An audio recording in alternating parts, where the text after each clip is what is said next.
وبارك على سيدنا محمد حبيب الرحمن سيد الأكوان الحاضر مع من صلى عليه في كل زمان ومكان وعلى آله وأصحابه في كل آن. Amma ba'du, rencang-rencang sedoyo, teman-teman sekalian, alhamdulillah malam ini kita semuanya disempatkan oleh Allah untuk bisa jamaah sholat isya, jamaah sholat tarawih, jamaah sholat witir. Mudah-mudahan Allah subhanahu wa ta'ala menerima amaliyah ibadah kita sebagaimana doa yang sering dibaca, Allahumma taqabbal minna sholatana, amin ya robbal alamin. Kita awali dengan suratul Fatihah. Mudah-mudahan kajian singkat ini bermanfaat untuk kita semuanya, kebaikannya kembali pada diri kita, dan akhirnya Allah mengalirkan kemudahan untuk menggapai apa yang menjadi impian kita, dan kelak akan menjadikan orang tua kita merasa bersyukur pernah melahirkan, pernah memiliki anak seperti kita. Ila hadratin nabiyina Muhammadin sallallahu alaihi wasallam wa alihi wa ashabihi wa ila jami'il anbiya'i wal mursalin wal awliya'i wal syuhada'i wal sholihin wal ulama'il amilin thumma ila jami'il awliya'i illati hadzal makan wa ma hawlahu wa nahusu khususan ila syekhina Muhammad Khalil Bakar wa nahusu khususan ila al-alama al-marhum al-syekh Muhammad Jamaluddin al-Qasimi ad-Dimashqi. Al-Fatihah.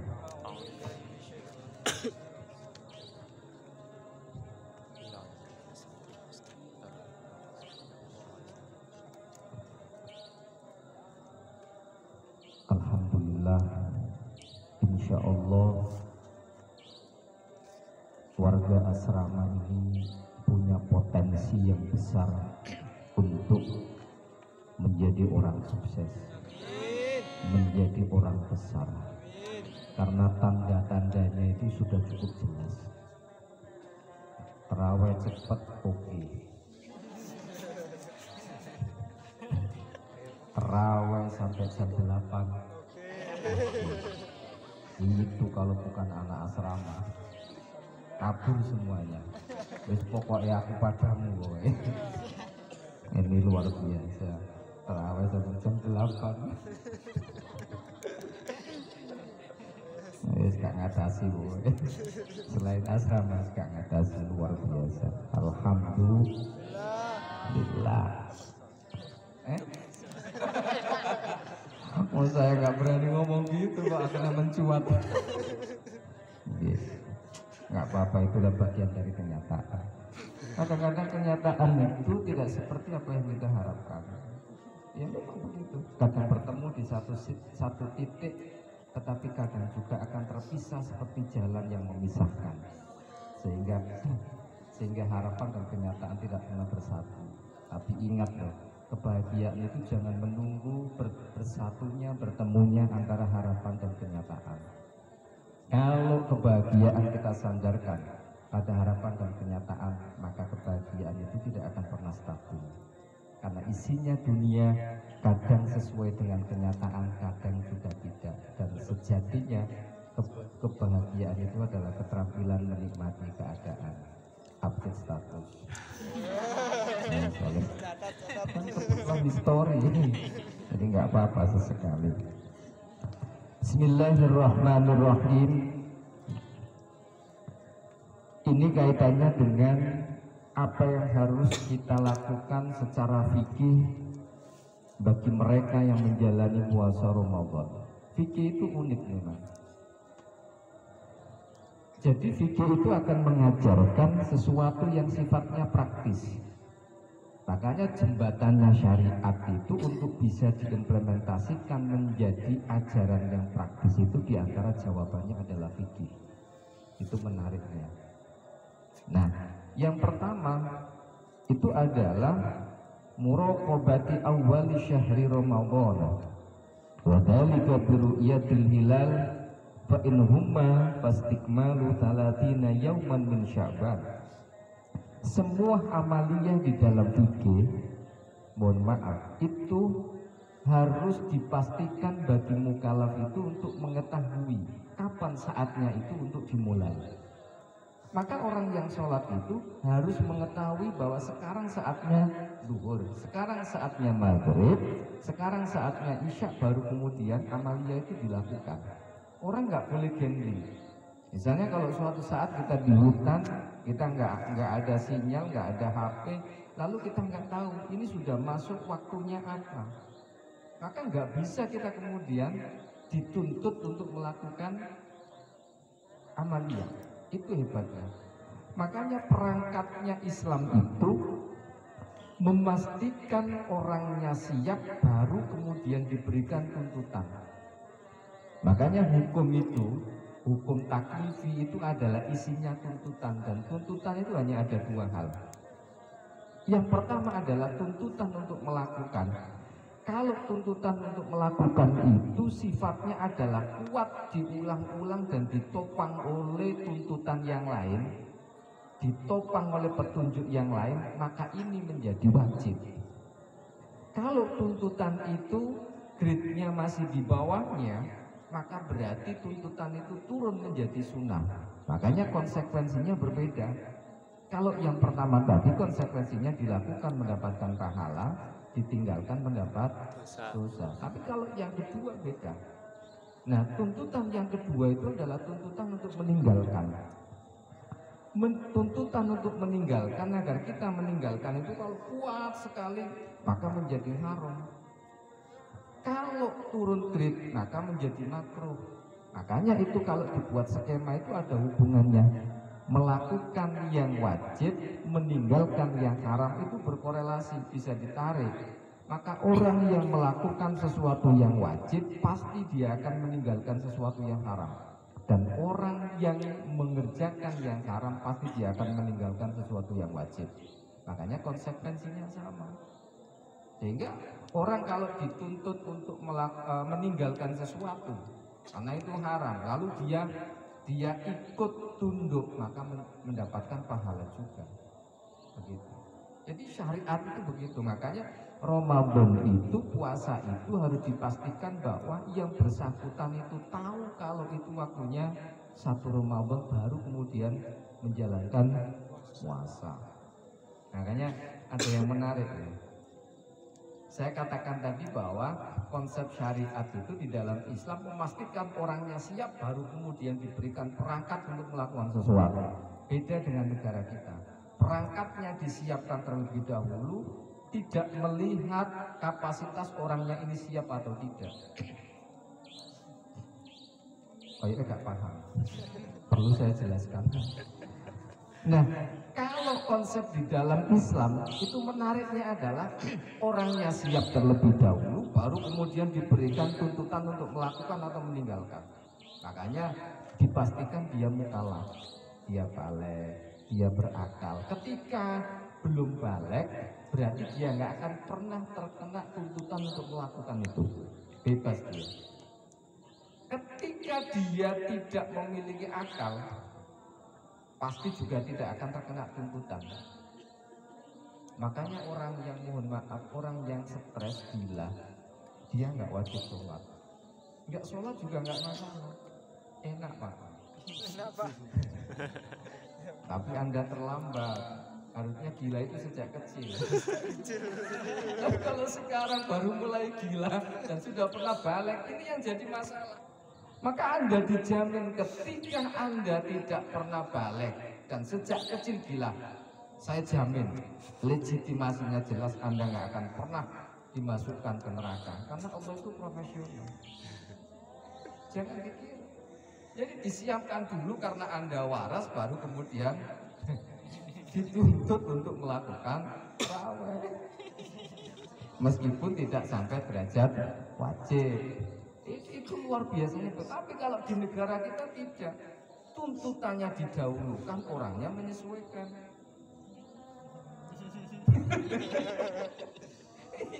Nggak cukup usia, ya regulasinya dibuat. Jadi itu bedanya di situ. Makanya orang yang bijaksana itu nanti Anda kalau jadi suami, ketika menuntut istri Anda, pastikan dia siap, baru kemudian diberikan perintah. Sing mau nikah ini kayaknya mulai serius. Dipastikan dia siap terlebih dahulu, diajak ngomong, diapresiasi. Setelah siap baru kemudian begitu. Mainnya begitu. Gitu. Siap Pak, siap baru siap. Jadi itu konsep syariat itu ternyata begitu, itu luar biasa. Nah, untuk mengetahui Ramadan termasuk besok Syawal itu berarti ada 3 cara. Yang pertama adalah biru'yatil hilal, melihat hilal, mengetahui hilal dengan cara melihat, baik menggunakan mata, kasat mata yang biasa, atau menggunakan teropong alat bantu. Itu yang pertama. Dan metode ini yang kemudian diambil istimbatnya NU, karena memang dalilnya jelas secara tekstual, sumu liru'yatihi wa afiru liru'yatihi. Yang kedua adalah hisab, karena perputaran bumi ini jelas, makanya sudah tahu betul kapan akan terjadi gerhana, karena perputaran bumi ini sifatnya pasti sehingga bisa diprediksi. Maka orang itu kalau, mohon maaf, orang Jawa itu kan biasa dengan weton.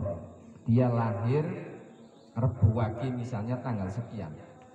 Rata-rata seusia saya, kalau dihitung mundur menggunakan ilmu falak, itu rata-rata nggak cocok. Karena yang diingat itu adalah Rebo Wage-nya, tanggalnya itu seingatnya, sehingga sering nggak ketemu. Bisa loh usia kita itu lahirnya sebelum itu hari apa, itu bisa dihitung mundur. Bahkan kalau dulu itu tren dengan seperti jarum jam itu yang bisa diputar gitu. Makanya penghitungannya bisa. Nggak usah heran orang yang ahli falak itu kemudian bisa memastikan bahwa besok tanggal 10 itu usia hilalnya sudah berapa. Tetapi yang jadi ikhtilaf itu adalah ketika usia hilal itu tidak sampai 1 derajat. Ini yang kontroversial. Teman-teman Muhammadiyah mengatakan sudah, karena kita sudah melakukan hisab menggunakan ilmu falak dan sudah ketemu hilal itu sudah terbit, berarti itu sudah tanggal 1. Tapi kalau NU karena masih berpatokan pada rukyat, karena rukyat itu kalau tidak berdasarkan hisab itu juga nggak akan ketemu. Karena kapan matahari itu tenggelam di jam berapa, kemudian bulan ini akan muncul di jam berapa, karena itu nggak lama pergantiannya. Jadi itu menjadi panduan. Ketika nggak terlihat, maka namanya istikmal, disempurnakan sampai 30 hari. 31 hari nggak mungkin, nggak usah khawatir lah. Ini bocorannya usianya bulan ini lebih dari 2 derajat, sehingga tanggal 10 itu kemungkinan besar hari raya itu sama, yang puasanya lebih awal hari Senin sama yang hari Selasa. Itu karena usianya di atas 2 itu sangat mungkin, karena 2 orang yang melihat, sekalipun melihatnya di Kalimantan misalnya, dia berani disumpah, maka berarti sudah sah. Itu begitu. Yang kedua, yang penting lagi adalah an-niyatu wala budda likulli lailatin min niyatin muayyanatin jazimatin. Yang penting lagi adalah niat puasa Ramadan itu berbeda dengan niat puasa sunnah. Harus diawali malam, harus dilakukan malam hari sebelum dia melakukan. Ini hebatnya fikih. Jadi amaliyahnya sama, tapi niatnya berbeda, hasilnya berbeda. Misalnya, ada orang yang junub, hadas besar laki-laki, lalu dia terjun ke kamal, rukunnya kan jelas. Selain niat kan semua teraliri oleh teraliri oleh air. Terjun ke kamal, ke laut itu, kemudian naik. Saya kan sudah teraliri air, sudahlah tak niati mandi besar, nggak bisa. Padahal sama-sama basahnya, sama-sama sudah teraliri oleh air. Sehingga sebelum masuk itu diniati mandi besar, baru kemudian masuk, keluar sudah pasti beres itu semua, sudah dijamin. Termasuk yang banyak lipatan-lipatan itu tetap dijamin. Itu kan titik kritis orang ketika harus bersuci dari hadas besar ini.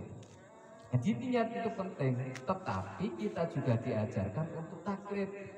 Kalau Imam Maliki itu bilang niat itu di awal Ramadan sampai terakhir beres.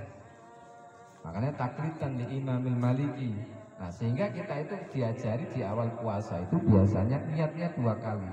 Satu untuk kepentingan mengamankan 1 bulan penuh, antisipasi lupa, tapi setiap malam juga tetap niat. Nah, orang yang tarawih jamaah itu nggak bakal lupa, karena itu bagian dari standar operasional prosedur.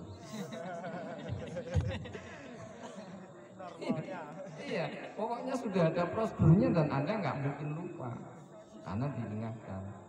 Kecuali karena terawihnya lama sampai ngantuk-ngantuk begini, sambil ya Allah. Ya itulah bedanya imam guru, imam dosen sama supir bis. Supir bis itu semakin kencang, semakin mendekatkan penumpangnya pada Allah. Astagfirullah.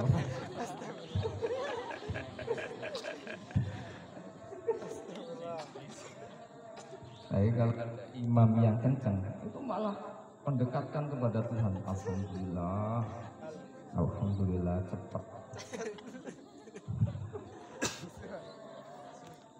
Iya. Tapi kalau lama itu termasuk dosen kalau ngajarnya nggak enak itu, public speaking yang ngomongnya nggak enak itu juga menderitakan pendengar. Sehingga doanya itu nggak bagus. Iya, doanya itu jelek, semakin menjauhkan pendengar itu dengan Allah. Nah itu. Ya, tapi kalau supir bis semakin ngawur, semakin mendekatkan kepada Allah. Kalau imam semakin ngawur. Iya. Yang ketiga, al-imsaku an isoli syai'in ilal jawfi amdan ma'a dzikri shaumi. Yang ketiga yang harus diperhatikan adalah al-imsak, menahan diri atau mencegah an isoli syai'in, memasukkan sesuatu ilal jawfi, melalui lubang. Jadi penting, lubangnya manusia itu menjadi simbol yang menarik. Kenapa menarik?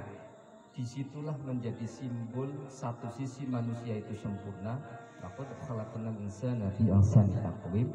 Kenapa sempurna? Karena dibandingkan makhluk yang lain nggak ada sesempurna manusia. Nggak ngomong dulu bisa menyampaikan pesan. Bayangkan, nggak ada makhluk begitu itu.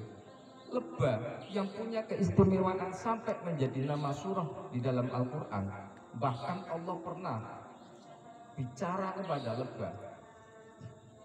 Itu aja dia kalau komunikasi itu satu irama. Tapi kalau dia marah paling sambil menyengat. Lah, manusia bisa. Kadang-kadang presentasi aja gayanya lebah. Nggak jelas. Iya, ngangen sampai temennya sendiri nggak paham. Satu kelompoknya itu nggak paham. Tapi hebatnya manusia itu memberi pesan. Ini soalnya kok ngajak berantem, ngajak selesai. Jangankan orang besar, mohon maaf, anak kecil itu sejak kecil dia sudah komunikasi menggunakan bahasa tubuh, tapi tidak dipahami oleh orang tuanya, menjadikan dia trauma dan shock. Anak kecil itu kalau pengen pipis, itu kakinya dirapatkan sambil digerakkan begini. Itu mendelivery pesan bahwa tidak harus semuanya itu dibicarakan. Tapi apa yang terjadi? Orang tuanya malah marah. Butuh pipis kan? Butuh pipis. Butuh pipis kan? Toro. Coba bayangkan kalau anak itu ketemu sama orang tua yang bijaksana, lalu orang tuanya bilang, ayo ibu antar ke kamar kecil. Oh berarti ibu itu antar. Sejatinya kita paham. Makanya kalau ada mustahil yang dia itu sudah mencucu, itu berarti sedang mendelivery pesan. Cobalah kalau ada mustahil, Anda ngaji darus, kemudian tangannya begini. Itu tandanya mengapresiasi. Tapi kalau begini, apa tandanya? Kartu kuning. Kalau begini misalnya, apa namanya, ada warga di sana, kemudian ada warga putra di sini kan?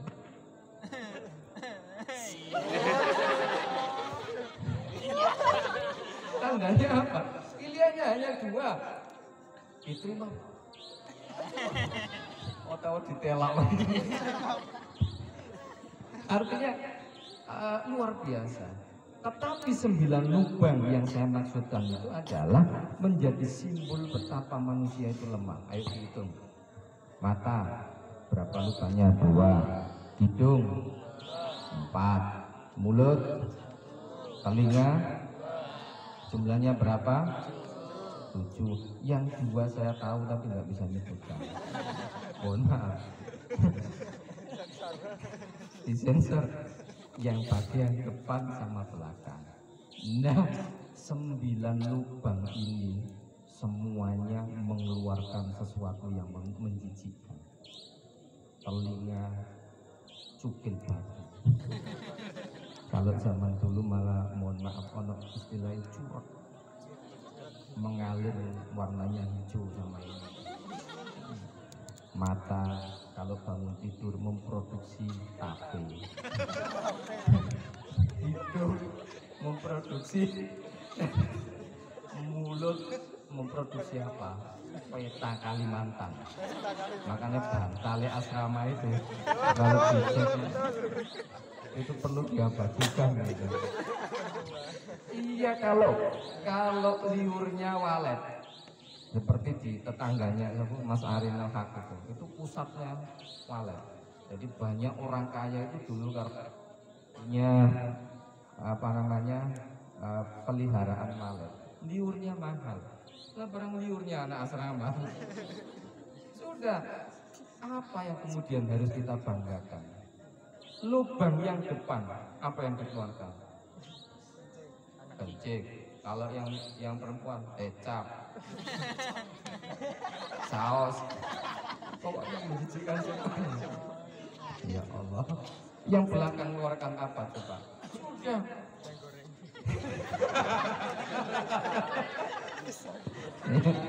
Tetapi tidak semua lubang itu yang akhirnya menjadi pembatal orang puasa. Ini menarik. Makanya kalau kita lihat bayak sutu somuhu bil akli wa syurbi, maka orang yang makan dengan sengaja berarti dia membatalkan, karena makan itu lewatnya adalah mulut, hidung, lubang yang bagian depan itu berpotensi membatalkan puasa. Tapi kalau yang mata itu tidak, karena mata ini tidak punya lubang rongga yang sampai nyambung kepada lambung. Oke ya. Maka memasukkan obat di sini ada memasukkan obat lewat lubang depan itu nggak masalah, nggak membatalkan puasa. Tapi kalau obat, misalnya dia ambeien, nggak bisa BAB, dimasuki obat lewat belakang, jalur belakang, batal. Makanya puasa pakai selak biar kelihatan manis, boleh. Yang penting nggak kemanisan, itu boleh. Baik, mengobati mata juga boleh. Pertanyaannya, Pak, kalau misalnya suntik kan tidak lewat lubang tadi, padahal yang membatalkan lewat lubang. Iya. Suntik itu kalau memang dia sakit dan butuh diterapi obat, disuntik asalkan tidak lewat 3 lubang tadi itu, berarti nggak masalah. Lewat bokongnya, lewat pundaknya. Pak, kalau diinfus, infus istinbat hukum yang terbaru, termasuk MUI juga pernah melakukan ini, karena infus itu fungsinya adalah untuk mengenyangkan, mengganti makanan. Puasa itu tujuannya untuk lapar, menahan makanan, kok malah dilewatkan infus. Ini juga istinbatnya yang rojih itu adalah membatalkan puasa. Nah, hal-hal begini nih Pak, di sini juga ada, misalnya wa ma yasilu bi ghairi qasdin min hubarit tariqi au dubabatin. Nah, misalnya dia jalan ke kampus pakai sepeda motor lalu banyak debu, dan debu itu akhirnya masuk ke mulutnya, masuk ke hidungnya. Selagi dia tidak sengaja, maka berarti tidak ada masalah, karena memang wajar orang itu menghadapi itu. Begitu. Termasuk ketika menguap kemudian ada lalat masuk, ya nggak masalah. Itu berarti juga tidak membatalkan puasa. Pak, bagaimana kalau kumur-kumur fil maboti? Kalau kumur-kumurnya itu keterlaluan sampai kemudian menyisahkan, bahkan sampai masuk, berarti nggak boleh. Tapi kalau kumur-kumur itu sewajarnya sedikit saja, maka masih dimaklumi. Maka ini juga perlu menjadi perhatian kita bersama. Ar-Rabi'u yang nomor 4 dan 8/6. Ar-Rabi'u yang nomor 4 al-imsaku anil jima'. Ini pasti paham semuanya. Tidak boleh jima'. Fa'in jamaah, seandainya orang itu melakukan jima' nasian, dalam kondisi lupa kalau dia puasa. Oh no. Maksudnya emang ada, emang boleh. Bayangkan lam yuftir, jadi orang itu subuh jamaah sama istrinya, kemudian tidur, setelah bangun lupa kalau itu Ramadan, dan terjadilah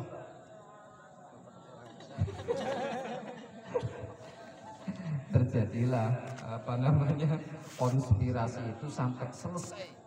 Setelah selesai baru ingat, ya Allah kita kan puasa ya Pep ya. Ya nggak masalah kalau gitu, dia lupa. Tapi kalau sebelum peluit tendangan penalti lalu ingat, ya harus di stop. Nggak boleh pura-pura lupa Pep, kita lupa deh. Nggak boleh, hati-hati, itu kafaratnya besar itu. Nah, Fa'in jamaah, seandainya orang itu jima' lailan, di malam hari, au iftalama, atau mimpi ketemu Luna Maya, fa'asbaha junuban, ternyata pagi hari terjadi banjir bandang, lam yuftir, juga tidak membatalkan puasa, nikmati saja. Yang penting tidak ada skenario. Ada loh skenario, saya dulu pernah belajar. Jadi menulis sesuatu kemudian malam hari dia pasti datang. Di mimpi itu berarti sengaja. Apa kekuatan di pesantren itu dulu biasa. Jadi pengen menghadirkan siapa itu, ya akhirnya lewat mimpi itu. Maka kami sih mondok-mondok lama itu sakti-sakti. Nah, kalau nggak sengaja itu berarti oh pagi misalnya subuh saya kok belum sempat keramas Pak, mohon maaf, nggak masalah. Yang penting sebelum sholat subuh itu sudah keramas, jangan dibiarkan lewat. Tapi itu tidak membatalkan. Itu ya. Nah, ini nomor 5 ini. Al-khamisu al-imsaku, menahan diri anil istimna'i. Wa huwa apa istimna'i wa huwa ikhrajul mani qasdan. Ngalap enak. Apa ya? Bahasa Indonesia apa ya? Ngalap enak itu loh. Oh iya. Iya, matur suwun. Mencari kenikmatan dengan cara ikhrajul mani qasdan. Oh, sing guyu-guyu iki anu profesional.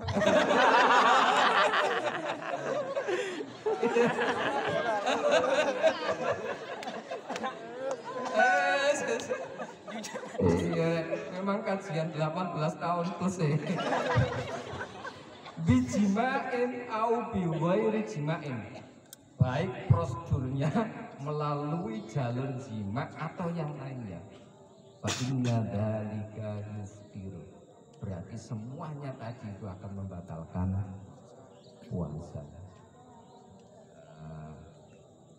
Wala yuftiru, dan tidak membatalkan puasa. Iku pula zaujatihi, dengan mencium istrinya. Wala bimadhaji antiha, dan ngeloni, maksudnya turu awar itu ya, tidur bersama itu termasuk memeluk. Tetapi malam yunzil, selagi tidak sampai keluar termasuk mandinya. Jadi kalau mandi itu tidak membatalkan puasa, tapi akan menghilangkan pahalanya puasa. Tapi kalau sampai keluar mandi, berarti puasanya yang batal. Ini penting ya. As-sadisu, yang nomor 6, al-imsaku an ikhrajil qai'i, sengaja melakukan sesuatu yang menyebabkan dia muntah, itu juga menyebabkan batalnya puasa. Tapi kalau dia nggak sengaja, memang mual, itu tidak masalah. Jadi sengaja itu misalnya tangan dimasukkan begini, itu kan nggak batal karena masih di rongga mulut ini. Nah, sampai menyebabkan muntah, maka berarti itu batal. Nah, termasuk ludah itu kalau ditelan gimana? Itu kan memasukkan sesuatu lewat rongga. Ludah selagi tidak sampai keluar, masih di dalam, hukumnya sah, tidak batal. Tapi kalau sampai dikeluarkan terus dimasukkan lagi, berarti itu sudah keluar. Ini uniknya fikih. Darah itu najis, padahal di tubuh kita itu ada darahnya, tapi karena masih di dalam sehingga tidak. Kotoran yang ada di usus ini itu juga najis, tetapi dibuat sholat nggak masalah karena masih terbungkus rapi. Itu begitu. Makanya para penghafal Quran itu kan ketika di toilet kan nggak boleh dikeluarkan Qurannya, sama dengan aplikasi kemudian tidak boleh dibuka. Maka kadang-kadang digoda ya sama teman-temannya, ya ada Quran ke WC, karena dia hafal Quran, akhirnya disebut dia Quran kemana-mana, Quran sampai ke WC, Quran ke WC. Akhirnya dimarahi, Quran nggak boleh ke WC, tempatnya itu di rak atau di tempat yang terhormat. Nah, ini harus dipahami. Jadi kadang-kadang ada sesuatu yang memang najis, tapi kalau tertutup itu menjadi nggak masalah. Poin yang terakhir, ini kaitannya dengan orang yang harus melakukan konsekuensi ketika dia tidak bisa melakukan puasa. Konsekuensinya yang pertama ada al-qadha, mengganti puasanya. Yang kedua kafarat, yang ketiga fidyah, yang keempat imsak bagiyatin nahari tasyabbuhan bisoimi. Ini karena saya nggak yakin puasanya tuntas sampai 30 hari. Pak Nasib Sudonnya enggak, karena puasanya ada yang 29 hari.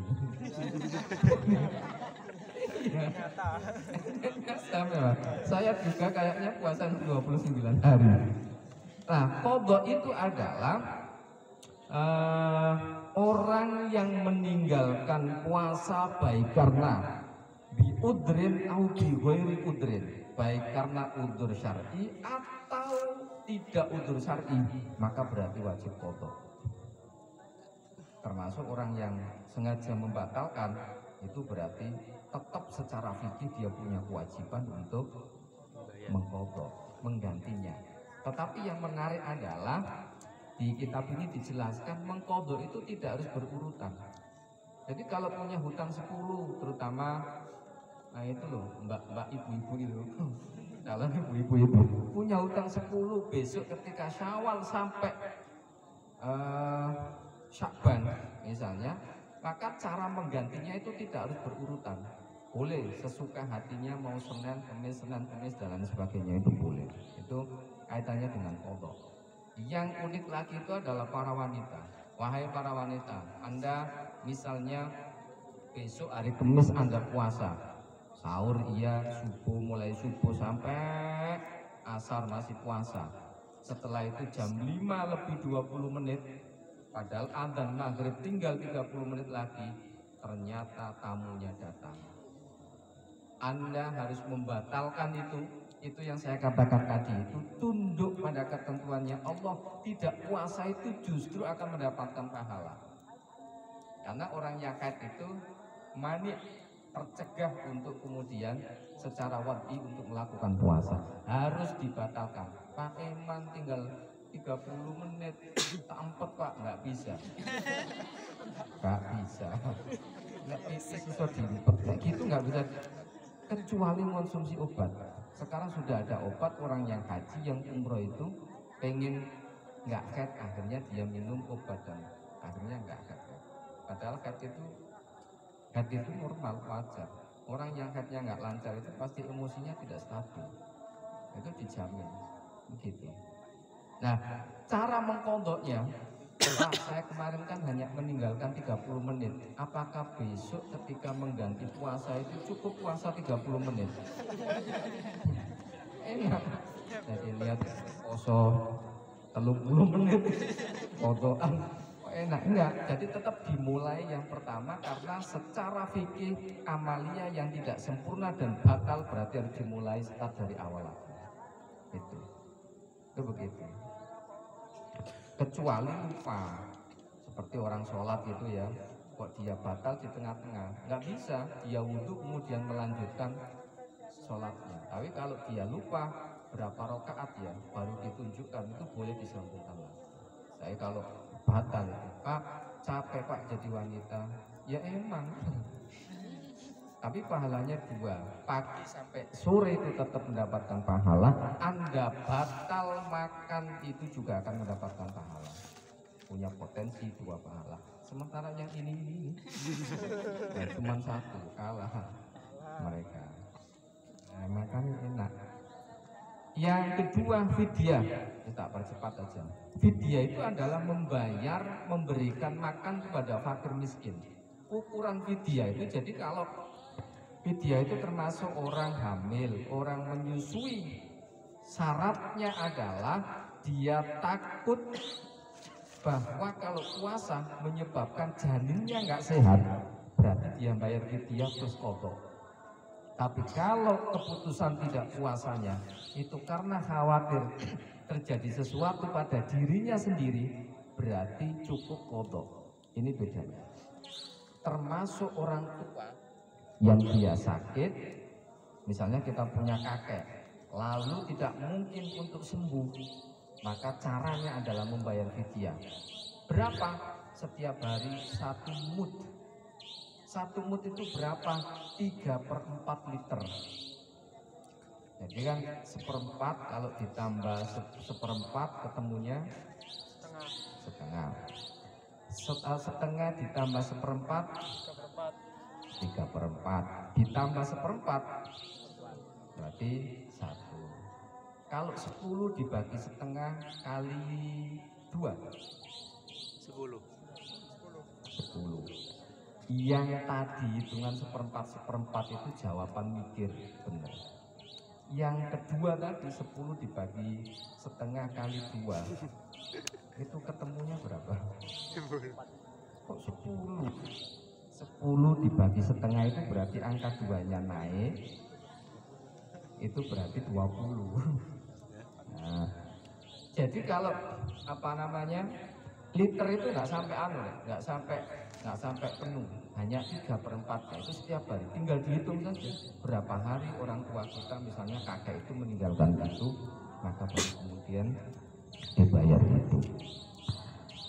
Sedangkan kafarot itu hanya 1. Wa amal kafaratu fala tajibu illa bil jima'i. Kafarot itu adalah memerdekakan budak. Sekarang nggak ada, berarti pilihannya adalah 2, yakni wasyamu syahraini mutatabi'aini taubatan minallah. Berarti dia itu harus puasa 2 bulan berturut-turut tanpa jeda. Misalnya dia sudah puasa dapat 1,5 bulan lalu gagal, harus starting dari awal lagi, mulai lagi. Makanya jangan macam-macam kalau Ramadan sudah mentang-mentang punya istri kemudian melakukan pelanggaran itu kafaratnya besar. Dan yang terakhir adalah wa amma imsaku baqiyatin nahari fayajibu ala man asabil fitri. Nah, kalau ada orang satu memang sengaja membatalkan puasa, ya, bukan karena udzur syar'i, berangkat ke kampus jalan kaki bilangnya capek, nggak kuat pak, daripada madorot pada diriku pada kaki. Akhirnya dia minum. Nah, setelah minum, setelah makan, segeralah bertaubat seperti orang yang berpuasa. Jangan kemudian dilanjutkan, kalau nggak pengen dosanya double. Ya sudah, pura-pura seperti orang puasa, terus dilanjutkan sampai maghrib baru makan lagi. Itu begitu. Jadi ini karena semuanya dalam monitoring dan pantauannya Allah, sehingga kita melakukan itu juga sama. Termasuk mbak-mbak yang dia sucinya itu setelah zuhur, misalnya jam 1 sudah suci, kemudian belum puasa karena paginya belum suci, itu tetap setelah itu tasabbuhan bisomi, yakni seperti orang yang berpuasa, sudah nggak makan, nggak minum, sekalipun nggak puasa, tapi itu bagian dari penghormatan terhadap Ramadan. Al-Fatihah.